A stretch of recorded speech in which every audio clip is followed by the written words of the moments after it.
நீங்கள் பார்த்து கொண்டிருப்பது உங்கள் ஜாஷுவா டிவி. சகல ஜனங்களுக்கும் நற்செய்தி.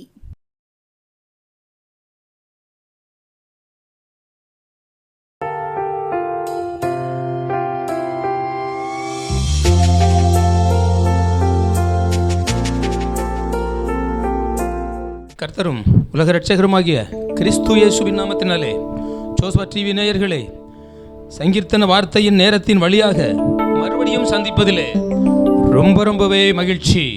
நாம் இன்றைக்கு சற்று நேரம் தியானத்திற்கு என்று எடுத்துக்கொண்ட வேத பகுதி நீதிமொழிகளில் 2ஆம் அதிகாரத்தில் 6வது வசனத்தில் இப்படியாக எழுதப்பட்டு இருக்கிறது: கர்த்தர் ஞானத்தை தருகிறார், அவர் வாயிலிருந்து அறிவும் புத்தியும் வரும். ஞானம் என்ற அந்த தலைப்பில் 4 பாகத்தை நாம் கடந்த நாட்கள் வரைக்கும் தியானித்து வருகிறோம். இன்றைக்கு 5வது பாகமாகவும் நாம் இன்றைக்கு தியானிக்க போகிறோம். ஒரு நிமிடம் கர்த்தரை நோக்கி நாம் பார்த்து ஜெபிப்போமா? நீரே என் தேவன், நான் உம்மை துதிப்பேன். உமது நல்ல ஆவி என்னை செம்மையான பாதைகளில் நடத்துவாராக. நம்முடைய தேவனாகிய கர்த்தரை நோக்கி பார்த்து சொல்லுவோமா? நீரே என் தேவன், நான் உம்மை துதிப்பேன். நீரே என் தேவன், நான் உம்மை உயர்த்துவேன். நீரே என் தேவன், நான் உம்மை துதிப்பேன். உமது நல்ல ஆவி என்னை செம்மையான பாதைகளில் நடத்துவாராக. நீரே என் தேவன், நான் உம்மை துதிப்பேன்.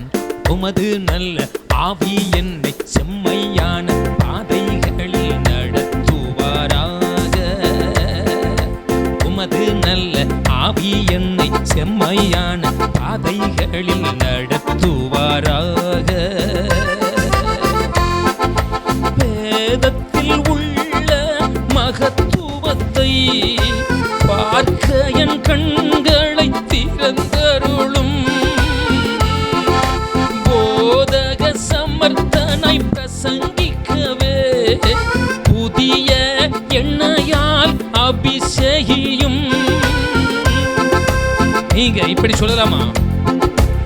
இப்படி நீங்க சொல்லி கர்த்தரை நோக்கி பார்த்து ஜெபிப்பீர்களா? கூட ஜெபித்தால் ஜெயிக்கலாம், விசுவாசித்தால் தேவ மகிமையை காணலாம்.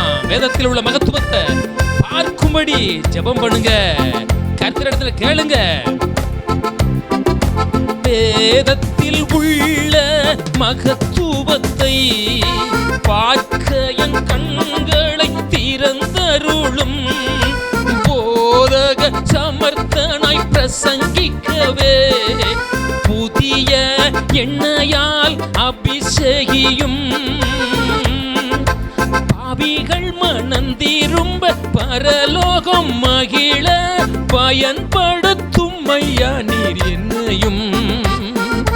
பாவிகள் மனந்திரும்ப பரலோகம் மகிழ்ந்திட பயன்படுத்தும் ஐயா நீர் என்னையும்.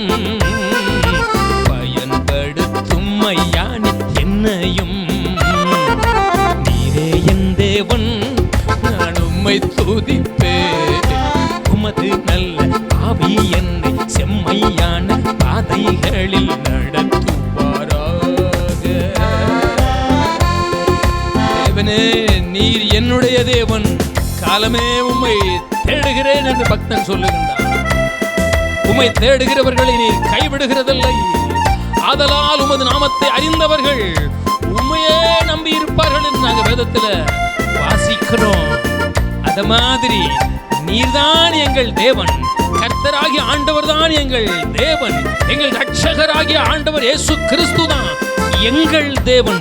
உம்முடைய வேதத்தில் உள்ள மகத்துவத்தை தான் நாங்க பார்த்து வாசித்து தியானித்து ஜனங்களுக்கு அறிவிக்க வந்திருக்கின்றோம். வேத வசனம் நீர் விரும்புகின்ற வார்த்தைகளை செய்து முடித்துவிட்டு திரும்பும்படியாக ஜெபிக்கிறோம்.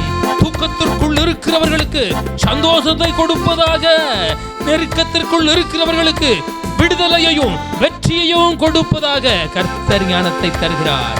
அவருடைய வாயிலிருந்து அறிவும் புத்தியும் வரும். இந்த வேத வசனம் நாமத்திற்கு மகிமையாக ஜனங்களுக்கு பிரயோஜனமாக இருக்கட்டும். இயேசு கிறிஸ்துவின் நாமத்தில் ஜெபிக்கிறேன் எங்கள் ஜீவனுள்ள நல்ல பிதாவே. ஆமென், ஆமென். அன்பானோடு, கடந்த நாட்களில் நாம் ஞானம் என்ற தலைப்பில் 4 பாகத்தை வாசித்து தியானித்து உங்களுக்கு அனுப்பியிருக்கிறோம். இவைகளை நீங்கள் பெற்றுக்கொண்டீர்களா? அன்பு சீசன் யோவான் பிள்ளைகளே, நீங்கள் பாவம் செய்யாதபடிக்கு இவைகளை உங்களுக்கு எழுதுகிறேன். நீங்கள் பிதாக்களே, நீங்கள் ஆதி முதலாய் இருக்கிறவரை அறிந்திருக்கிறபடியினால் இவைகளை உங்களுக்கு எழுதி அனுப்புகிறேன் என்று அன்பு சீட யோவான் இப்படியாக சொன்னார் அல்லவா? அது மாதிரி இன்றைக்கு கர்த்தராகிய ஆண்டவர் இயேசு கிறிஸ்து நமக்கு கொடுத்த வேத வார்த்தைகளை கொஞ்ச நேரம் தியானிக்க போகிறோம். கர்த்தர் ஞானத்தை தருகிறார். அவர் வாயிலிருந்து அறிவும் புத்தியும் வரும். இன்றைக்கு யாக்கோபு எழுதின பொதுவான நிருபத்தில் ஒரு வசனத்தை கூட நான் வாசிக்க ஆசைப்படுகிறேன். கர்த்தர் ஞானத்தை தருகிறார். அவர் வாயிலிருந்து அறிவும் புத்தியும் வரும் என்று இங்கே சொல்லப்பட்டு இருக்கிறது. யாக்கோபு எழுதின பொதுவான நிருபத்தில் 1ஆம் அதிகாரத்தில் பாருங்க, 5வது வசனத்தில், உங்களில் ஒருவன் ஞானத்தில் குறைவுள்ளவனாயிருந்தால் யாவருக்கும் சம்பூரணமாய் கொடுக்கிறவரும் ஒருவரையும் கடிந்து கொள்ளாதவருமாகிய தேவனிடத்தில் கேட்க கடவன், அப்பொழுது அவனுக்கு கொடுக்கப்படும். பார்த்தீர்களா? இங்கே இயேசு கூட இருந்த சீசன், இயேசுவை தொட்டு பார்த்த சீசன், இயேசு முகத்தை பார்த்த சீசன், இயேசு கூட பிரயாணம் பண்ணின சீசன், இயேசு கூட ஊழியம் செய்த சீசன், அன்பான யாக்கோபு என்ற ஒரு பரிசுத்தமார் இப்படியாக நமக்கு எழுதி கொடுத்திருக்கின்றார். பாருங்க, உங்களில் ஒருவன் ஞானத்தில் குறைவு உள்ளவனாக இருந்தால் ஒருவரையும் அவர் தள்ளாதவராம், யாரையும் கடிந்து கொள்ளாதவராம், சம்பூரணமாக கொடுக்கிறவராம். கொடுக்கிற தேவனாகிய கர்த்தரிடத்தில் நீங்கள் கேட்பீர்களா? ஞானியின் இருதயம் அவன் வாய்க்கு அறிவை ஊட்டும். இங்கே பரிசுத்தவான் எழுதி கொடுத்திருக்கிற வேத வசனத்தில் ஞானத்தை பற்றி இங்கே எழுதப்பட்டிருக்கிறது. பரிசுத்தாவியானவர் அன்பு சீசனோடு யாக்கோபோடு இடைப்பட்ட இந்த வேத வார்த்தைகளை தியானிக்கிற போது கர்த்தருடைய பெரிதான கிருபையினாலே நான் கர்த்தர் எனக்கு கொடுத்த அந்த பாடல் மூலமாக உங்களுக்கு நான் அறிவிக்கிற போது கவனமாக நீங்கள் கேட்பீர்களானால், எனக்கும் ஞானம் வேண்டும் என்று நீங்கள் சொல்லுவீர்களானால், இந்த பாடலை என் கூட சேர்ந்து பாடுங்க. ஞானியின் இருதயம் அவன் வாய்க்கு அறிவை ஊட்டும், அவன் உதடுகளுக்கு மென்மேலும் கல்வியை கொடுக்கும் என்றவரே, என் ஜனங்கள் உம்மை அறிந்திட ஞானத்தில் சிறந்திட நானும் உம்மை அறிவிக்கவே. ஆண்டவரே, என் உதடுகளை திறந்தருளும் ஐயா, அப்பொழுது என் வாய் உமது புகழை அறிவிக்கும். ஆண்டவரே, என் உதடுகளை திறந்தருளும் ஐயா, அப்பொழுது என் வாய் உமது புகழை அறிவிக்கும். அழகற்று போனாலும் ஆரோக்கியப்படுத்தி என்னை சுகமாய் வாழ வைப்பவரே, என் ஜனங்கள் உம்மை அறிந்திட ஞானத்தில் சிறந்திட நானும் உம்மை அறிவிக்கவே. ஆண்டவரே, என் உதடுகளை திறந்தருளும் ஐயா, அப்பொழுது என் வாய் உமது புகழை அறிவிக்கும். ஆண்டவரே, என் உதடுகளை திறந்தருளும் ஐயா, அப்பொழுது என் வாய் உமது புகழை அறிவிக்கும். இளைப்படைந்தவனுக்கு சமயத்திற்கேற்ற வார்த்தைகளை சொல்ல, இளைப்படைந்தவனுக்கு சமயத்திற்கேற்ற வார்த்தைகளை சொல்ல கல்விமானுடைய நாவை எனக்கு தந்தீரே ஐயா, கல்விமானுடைய நாவை எனக்கு தந்தீரே ஐயா. ஆண்டவரே என் உதடுகளை திறந்தருளும் ஐயா, அப்பொழுது என் வாய் உமது புகழை அறிவிக்கும். ஆண்டவரே என் உதடுகளை திறந்தருளும் ஐயா, அப்பொழுது என் வாய் உமது புகழை அறிவிக்கும்.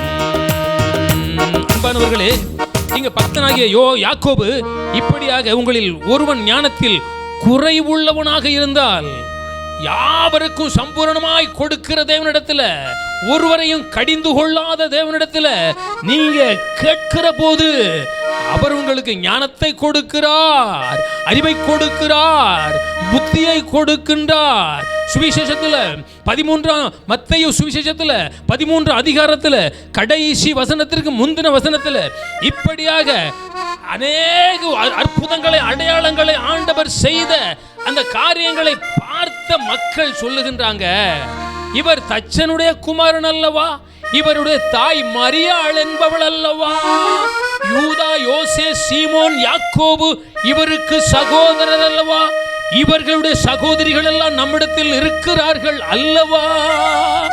இப்படி இருக்க இந்த சிறந்த ஞானமும் பலத்த செய்கையும் இவருக்கு எப்படி வந்தது? இயேசுவை பார்த்து சொன்னாங்க, பலத்த செய்கை இயேசுவிடத்தில் இருந்தது, சிறந்த ஞானம் இயேசுவிடத்தில் இருந்தது. அந்த சிறந்த ஞானத்தை தான், சிறந்த ஞானத்தை கொடுக்கின்ற அன்பு தெய்வத்திடத்துல தான் நீங்க கேட்கும்படி, உங்களில் ஒருவன் ஞானத்தில் குறைவு உள்ளவனாக இருந்தால் சம்பூர்ணமாய் கொடுக்கிற தேவன், ஒருவரையும் கடிந்து கொள்ளாத தேவனிடத்துல நீங்க கேளுங்க. ஆனா உலகம் சொல்லும், தச்சனுடைய குமாரன் அல்லவா, தாய் மரியாள் அல்லவா, யூதா யோசே இவங்க அண்ணன் தம்பிங்க, சொந்த பந்தம், நம்ம ஊர்க்காரர் அல்லவா அப்படின்னு சொல்லி. ஆனா இவருக்கு எப்படி இந்த பலத்த செய்கை சிறந்த ஞானம் வந்ததுன்னு சொன்னாங்க. அப்படி சொன்ன உடனே அது அடுத்த வசனத்துல, அப்பொழுது இயேசு அவர்களுடைய அவிவிசுவாசத்தின் நிமித்தம் அங்கே அநேக கிரியைகளை செய்யவில்லை என்று அங்கே எழுதப்பட்டிருக்கிறது. ஆண்டவர் இயேசு சிறந்த ஞானத்தோடு பலத்த செய்கையோடு அற்புதங்கள் அடையாளங்கள் அநேகத்தை செய்து வருகிறார். முடவர்களை நடக்க செய்கிறார், குருடர்களை பார்க்க செய்கிறார், அற்புதங்களை அடையாளங்களோடு வேத வசனத்தை உறுதிப்படுத்துகின்றார். அவருக்குள் இருந்த பலத்த செய்கைகளாலும் கிறிஸ்துவுக்குள் இருந்த சிறந்த ஞானத்தினாலும். ஆனால் மனிதர்கள் அதை அசட்டை பண்ணுகின்றாங்க. அசட்டை பண்ணுகின்ற போது அங்கே அற்புதம் நடக்கல, அவிவிசுவாசம் கொள்ளுகின்ற போது அங்கே அடையாளம் நடக்கல, ஒரு மாற்றம் ஏற்படல, ஒரு மகிழ்ச்சி ஏற்படல. ஆனா நீங்க எந்த ஞானத்தை, கர்த்தர் கொடுக்கிற ஞானத்தை நீங்க அல்லல் தட்டாதீங்க, அசட்டை பண்ணாதீங்க. இத அன்பாக, மகிழ்ச்சியாக, ஆனந்தமாக நீங்க ஏற்றுக்கொள்வீர்களானால் எனக்கு கர்த்தர் ஞானத்தை கொடுப்பார் என்று ஒருவரையும் கடிந்து கொள்ளாத, யாவருக்கும் சம்பூர்ணமாக திருப்தியாக குறையில்லாமல் கொடுக்கிறவரிடத்துல நீங்க கேட்பீர்களா?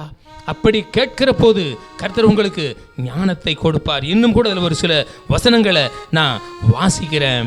பிரியமானவர்களே, இங்கே பாருங்க, இந்த 1 பேதுரு யாக்கோபு எழுதின நிருபத்தில் இப்படியாக 19ஆம் வசனத்தில் இங்கே இப்படி எழுதப்பட்டிருக்கிறது, ஆகையால் என் பிரியமான சகோதரரே, யாவரும் கேட்கிறதற்கு தீவிரமாயும், பேசுகிறதற்கு பொறுமையாயும், கோபிக்கிறதற்கு தாமதமாயும் இருக்க கடவர்கள். மனுஷருடைய கோபம் தேவ நீதியை நடப்பிக்க மாட்டாதே என்று இங்கே எழுதப்பட்டிருக்கிறது. பிரியமானவர்களே, உங்களுக்குள்ள கர்த்தர் ஞானத்தை கொடுப்பாரே ஆனால் பாருங்க, நாம் என்ன செய்யணுமா? அந்த ஞானத்தை கேட்கிறதற்கு தீவிரமாக, பேசுகிறதற்கு பொறுமையாக, கோபப்படுகிறதற்கு தாமதமாக, 3 காரியத்தை உங்களுக்குள்ள ஞானம் வருகிற போது, கர்த்தர் கொடுக்கிற ஞானம் உங்களுக்குள்ள பரத்திலிருந்து இறங்கி வருகிற ஞானம் உங்களிடத்தில் வருகிற போது, தங்குகின்ற போது, இங்கே சகோதரரே கேட்கிறதற்கு தீவிரமாய் வாங்க, பேசுகிறதற்கு பொறுமையாயிருங்க, கோபப்படுகிறதற்கு தாமதமாயிருங்க. இந்த ஞானம் உங்களுக்குள்ள வந்துட்டா நீங்க கேட்பீங்க. வேத வசனத்தை இன்னும் கேட்கணும், இன்னும் நான் இதை வாசிக்கணும். பரிசுத்த ஆவியானவர் என்ன சொல்லியிருக்கிறார், கர்த்தாவே சொல்லும், அடியேன் கேட்கிறேன் என்று நீங்கள் சொல்லுவீங்க. அன்பானவர்களே, அப்படி நீங்கள் கேட்கிறதற்கு தீவிரப்படுவீர்களா? பேசுவதற்கு பொறுமையாயிருப்பீர்களா? கோபப்படுகிறதற்கு தாமதிப்பீர்களா? அப்பொழுதுதான் பரத்திலிருந்து வருகிற கர்த்தர் கொடுக்கிற ஞானம் உங்களுக்குள்ள இருக்கு என்பதை புரிந்து கொள்ள முடியும். அப்படி செய்வீர்களா? தீவிரமாய் கேளுங்க, பொறுமையாய் பேசுங்க, கோபப்படாதீங்க. ஒருவேளை கோபம் வந்தாலும் தாமதமாக இருங்க. அதை அடுத்து 20ஆம் வசனத்தில், யாக்கோபு எழுதின பொது நிருபத்தில் 21ஆம் அதிகாரம் 20ஆம் வசனத்தில், மனுஷருடைய கோபம் தேவனுடைய நீதியை நடப்பிக்க மாட்டாதே என்று எழுதப்பட்டு இருக்கிறது. அதனால் உங்களுக்குள்ள ஞானம் இருக்கிற போது நீங்கள் தீவிரமாக கேட்பீங்க, பொறுமையாய் பேசுவீங்க, தாமதமாக கோபப்படுவீங்க. அப்படிப்பட்ட ஒரு நல்ல பண்பை கர்த்தர் இந்த யாக்கோபு மூலமாக நமக்கு எழுதி கொடுத்திருக்கிறார். இன்னொரு வசனத்தை கூட நான் வாசிக்க ஆசைப்படுகிறேன்.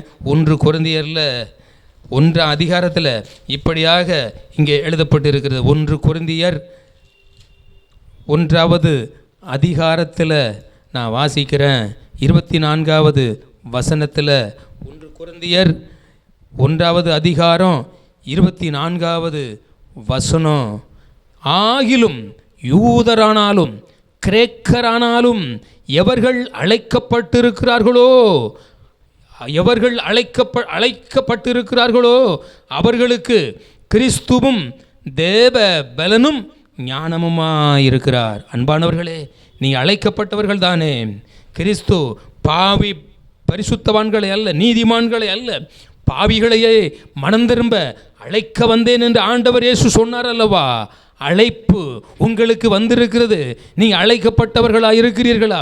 அப்படி அழைக்கப்பட்டவர்களாக இருக்கிற போது பவுல் என்ற பக்தர் சொல்லுகின்றார் இப்படியாக, ஆகிலும் யூதரானாலும் கிரேக்கரானாலும் எவர்கள் அழைக்கப்பட்டிருக்கிறார்களோ அவர்களுக்கு கிறிஸ்துவும் தேவ பலனுமாயிருக்கிறார், கிறிஸ்துவும் தேவ ஞானமுமாயிருக்கிறார். அழைக்க வந்த ஆண்டவர், அழைப்புக்கு இணங்கி அவர் பின்னே சென்ற உங்களுக்குள்ளே கிறிஸ்துவானவர் தேவ பலனாயிருக்கிறார், கிறிஸ்துவானவர் தேவ ஞானமாயிருக்கிறார். நீங்க அழைக்கப்பட்டவங்க. அழைக்க வந்தார் என் இயேசுதான், பிழைக்க வைத்தார் என் இயேசுதான். அழைக்க வந்தார் என் இயேசுதான், பிழைக்க வைத்தார் என் இயேசுதான். இந்த பாவியும் மனம் திரும்பி மன்னிப்பை பெற்று மகிழ்ந்து வாழ்ந்திடவே, இந்த பாவியும் மனம் திரும்பி மன்னிப்பை பெற்று மகிழ்ந்து வாழ்ந்திடவே, அழைக்க வந்தார் என் இயேசுதான், பிழைக்க வைத்தார் என் இயேசுதான். உங்களுக்கு தேவ பலத்தை கொடுக்க, உங்களுக்கு தேவ ஞானத்தை கொடுக்க ஆண்டவராய் இயேசு கிறிஸ்து உங்களை அழைத்தார் அல்லவா? வாழ வைத்தார் என் இயேசுதான், வளர வைத்தார் என் இயேசுதான். வாழ வைத்தார் என் இயேசுதான், வளர வைத்தார் என் இயேசுதான். கண்மலை மேலே என் கால்களை நீருத்தி உயர்த்தி வைத்தார் என் இயேசுதான். கண்மலை மேலே என் கால்களை நீருத்தி உயர்த்தி வைத்தார் என் இயேசுதான். ஆனந்தம் ஆனந்தம் எனது உள்ளத்தில் அப்பா என் இயேசு தந்தார். ஆனந்தம் ஆனந்தம் எனது உள்ளத்தில் அப்பா என் இயேசு தந்தார். ஜெபிக்க வைத்தார் என் இயேசுதான். அழைக்கப்பட்டவர்களே, தெரிந்து கொள்ளப்பட்டவர்களே, கிறிஸ்து கொடுக்கிற தேவ பலனை பெற்றவர்களே, தேவ ஞானத்தை பெற்றவர்களே, உங்களுக்குள்ள ஒரு ஜெபத்தின் ஆவியானவர், ஜெபிக்க தூண்டுகின்ற ஆவியானவர், ஜெயிக்க வைக்கிற ஆவியானவர் இந்த வேளையிலே உங்களோடு இடைப்பட்டு கொண்டிருக்கின்றார். ஜெபிக்க வைத்தார் என் இயேசுதான், ஜெயிக்க வைத்தார் என் இயேசுதான், ஜெபிக்க வைத்தார் என் இயேசுதான், ஜெயிக்க வைத்தார் என் இயேசுதான். சதா காலங்களிலும் ஜீவிக்கும் கர்த்தரை ஜெபிக்க வைத்தார் என் இயேசுதான், சதா காலங்களிலும் ஜீவிக்கும் கர்த்தரை ஜெபிக்க வைத்தார் என் இயேசுதான். ஆனந்தம் ஆனந்தம் எனது உள்ளத்தில் அப்பா என் இயேசு தந்தார், ஆனந்தம் ஆனந்தம் எனது உள்ளத்தில் அப்பா என் இயேசு தந்தார். பாருங்க, நமக்கு இங்க 1 கொரிந்தியர்ல 1 அதிகாரத்துல 24 கிரேக்கரானாலும் யூதரானாலும் எவர்கள் அழைக்கப்பட்டார்களோ, எந்த ஜாதியானாலும், எந்த ஒரு மனுஷனானாலும் மனுஷியானாலும், சிறியோரானாலும் பெரியோரானாலும், படித்தவர்களோ படிக்காதவர்களோ, ஏழைகளோ பணக்காரர்களோ, எவர்கள் கிறிஸ்துவால் அழைக்கப்பட்டார்களோ அவர்களுக்குள்ளே கர்த்தராகிய இயேசு கிறிஸ்து தேவபலனாயிருக்கிறார், தேவஞானமாயிருக்கிறார். இந்த ஞானத்தை நீங்க பெற்றுக்கொள்வீர்களா? அப்படியே நாம் ஒரு நிமிடம் ஜெபிப்போமா? நாம் இன்றைக்கு 5ஆம் பாகமாக இந்த ஞானம் என்ற தலைப்பில், கர்த்தர் ஞானத்தை தருகிறார் என்ற தலைப்பில் 5 பாகத்தை நாம் இன்றைக்கு பிரசங்கித்திருக்கிறோம். ஒரு நிமிடம் கர்த்தர் இன்னும் நமக்கு ஞானத்தை கொடுக்கும்படியாக ஜெபம் பண்ணுவோமா? கிரேக்கரானாலும் யூதரானாலும் எவர்கள் அழைக்கப்பட்டு இருக்கிறார்களோ அவர்களுக்கு கிறிஸ்துவும் தேவபலனாயிருக்கிறார், தேவஞானமாயிருக்கிறார். இப்படியாக பவுலுடைய அனுபவம் இது. யாக்கோபு என்ற பக்தன், உங்களில் ஒருவன் ஞானத்தில் குறைவுள்ளவனாக இருந்தார், ஒருவரையும் கடிந்து கொள்ளாதவரும் சம்பூர்ணமாக கொடுக்கிற தேவனிடத்துல நீங்க கேளுங்க, கேட்டால் கிடைக்கும். கூப்பிடும் காக்கை குஞ்சுகளுக்கும் ஆகாரம் கொடுக்கிறவர். நீ இப்படி கேட்பீங்களா?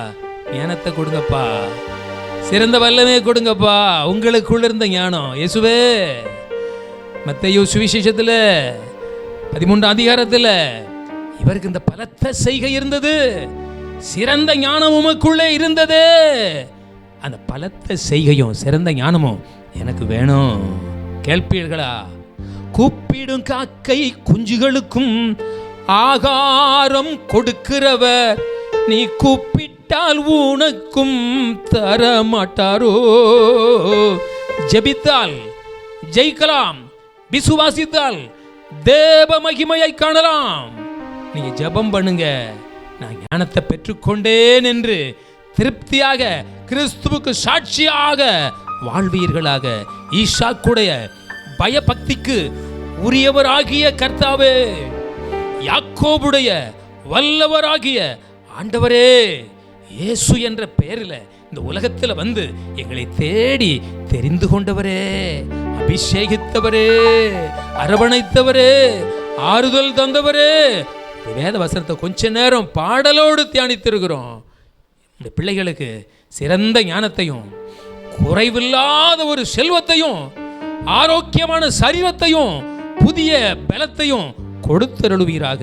இயேசு கிறிஸ்துவின் நாமத்தில் ஜெபிக்கிறேன் எங்கள் ஜீவனுள்ள நல்ல பிதாவே, ஆமென். ஆமென்.